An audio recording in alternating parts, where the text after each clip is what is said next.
Hello dear students, तो आज हम बात करेंगे ग्रुप थ्योरी में पॉइंट ग्रुप किस तरह से निकालते हैं। ठीक है, तो मान लो हमारे पास कोई मॉलिक्यूल है, प्लेनर मॉलिक्यूल हम ले लेते हैं। क्लियर? तो मैं सबसे पहले ले रही हूँ BF3 ले लो या फिर SO3 ले लो। ठीक है, इन दोनों का स्ट्रक्चर प्लेनर ही होता है। ठीक है, ट्रायगोनल प्लेनर। तो ये देखो, ये आपका SO3 का स्ट्रक्चर है। तो इस मॉलिक्यूल में मैं जब C3 एक्सिस पास करूंगी, ये देखो एक्सिस ऑफ सिमेट्री की बात करते हैं एक बार ना, कि इस मॉलिक्यूल में एक्सिस ऑफ सिमेट्री किस तरह से पास करते हैं, जिसे हम CN से रिप्रेजेंट करते हैं। तो एक्सिस ऑफ सिमेट्री क्या होता है कि एक इमेजिनरी लाइन होती है जिसे हम मॉलिक्यूल से सिमेट्रिकली पास करते हैं, जिसके अराउंड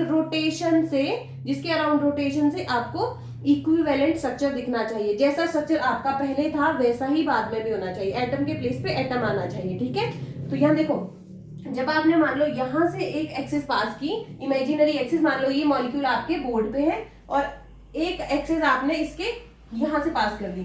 ठीक है, जो आपके अंदर बोर्ड के अंदर जा रही है। तो जब इस एक्सिस के अराउंड आपने रोटेशन किया, ये इसके प्लेस पे, ये इसके प्लेस पे, ये इसके प्लेस पे। ठीक है, ये इस तरह से आपका कन्वर्ट हो गया।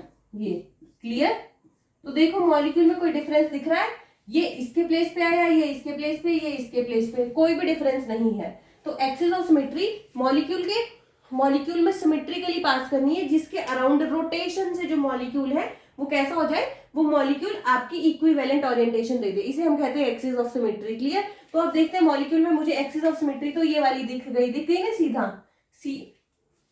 और जो एक्सिस ऑफ सिमेट्री को CN से रिप्रेजेंट करते हैं, और जो N है वो क्या है, इसमें N क्या है वो फाइंड आउट करते हैं। N है जो नंबर ऑफ एटम्स है जो अपनी पोजीशन को छोड़ के जा रहे हैं जब आप एक्सिस ऑफ सिमेट्री अप्लाई कर रहे हो मॉलिक्यूल में। देखो ये तो अपने प्लेस पे ही रोटेट होगा जब आप एक्सिस ऑफ सिमेट्री अप्लाई करेंगे। ये देखो इस तरह से, पर ये 3 यूनिट्स है जो अपने प्लेस को छोड़ के जा रही हैं, 1, 2 एंड 3। तो N की वैल्यू क्या है आपके पास? N is equal to 3। Clear? तो जो ये एक्सिस है वो कौन सी है? C3 एक्सिस होगी। तो अब देखते हैं क्या इसमें C3 ही है और कोई एक्सिस होगी। अगर आप इस मॉलिक्यूल को ध्यान से देखेंगे तो देखो इसको, क्या इसमें C2 होगी? C2 क्या होता है? एक इमेजिनरी एक्सिस आप मॉलिक्यूल से पास करो सिमेट्रिकली, जिसके अराउंड रोटेशन से जो मॉलिक्यूल है वो इक्विवेलेंट स्ट्रक्चर आपको दे दे। ठीक है, जैसा पहले था वैसा ही बाद में आ जाए। देखो जब आप यहां से मॉलिक्यूल में एक्सिस ऑफ सिमेट्री पास करेंगे तो देखो ये मॉलिक्यूल आपका बोर्ड पे है, ये आपने एक्सिस ऑफ सिमेट्री पास की, इसको रोटेट किया, ये ऑक्सीजन सल्फर अपने प्लेस पे ही घूमने लग जाएगा। जो ये ऑक्सीजन अपनी पोजीशन चेंज कर देंगे। तो देखो रोटेटिंग एटम्स कितने जो अपनी जगह को छोड़ रहे हैं, 1 एंड 2। तो 2 यूनिट्स है। तो जो ये एक्सिस है वो कौन सी होगी? C2। क्लियर? तो C2 पे मुझे दिख गए। तो एक्सिस ऑफ सिमेट्री यहाँ पे पता चल गया कि 2 एक्सिस ऑफ सिमेट्री है। तो अब बात करते हैं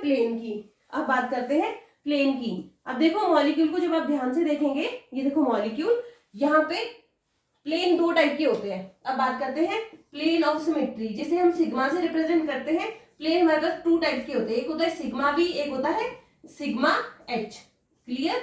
तो सिग्मा V वो प्लेन होता है जो आपका प्रिंसिपल एक्सिस वो एक्सिस होती है जो आपकी हाईएस्ट ऑर्डर एक्सिस है। जैसे इस मॉलिक्यूल में देखो एक C3 है, एक C2 है। तो जो C3 जिसका ऑर्डर बड़ा है, तो C3 आपकी प्रिंसिपल एक्सिस होगी। क्लियर? प्रिंसिपल एक्सिस के पैरेलल जो प्लेन होता है, प्रिंसिपल एक्सिस जो आपकी यहां से जा रही है, तो इसके पैरेलल जो ये प्लेन जाएगा मॉलिक्यूल से, तो वो होता है आपका sigma V, vertical plane. Sigma H क्या होता है? प्रिंसिपल एक्सिस के परपेंडिकुलर जो प्लेन होता है उसे हम कहते हैं हॉरिजॉन्टल प्लेन। क्लियर? अब आपको क्लियर हो गया होगा कि सिग्मा V और सिग्मा H क्या होता है। तो इस मॉलिक्यूल में देखते हैं कि अब सिग्मा V और सिग्मा H किस तरह से देखेंगे। तो ये मॉलिक्यूल है, इसमें प्लेन देखने की कोशिश करते हैं। ये है हमारे पास SO3। ठीक है, तो जब इसमें आपको पता है एक्सिस ऑफ सिमेट्री जो प्रिंसिपल एक्सिस है वो कहां से जा रही है? यहां से जा रही है ना अंदर। तो इसके अराउंड ये मॉलिक्यूल, ये ऑक्सीजन यहाँ आ रहा है, ये यहाँ आ रहा है, ये यहाँ आ रहा है। क्लियर? तो जब आपने, ये आपकी एक्सिस है, ये आपकी प्रिंसिपल एक्सिस है, तो आपने इसके पैरेलल जो प्लेन डाला मॉलिक्यूल में, इस तरह से प्लेन डाला, मानो ये पूरा का पूरा कट गया, ये वाला पोर्शन कट गया। क्लियर? ये देखो जब आप प्लेन डालेंगे ये इस तरह से कट जाएगा। क्लियर? तो जैसा पोर्शन आपको ये दिखेगा वैसा ही आपको दूसरा पोर्शन भी दिखाई देगा। तो यहां से पता चला सिग्मा V प्रेजेंट है।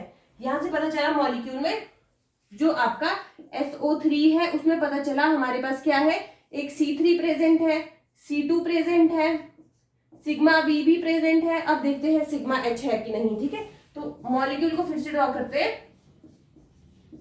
मॉलिक्यूल में आप एक बार अप्लाई करके देखो।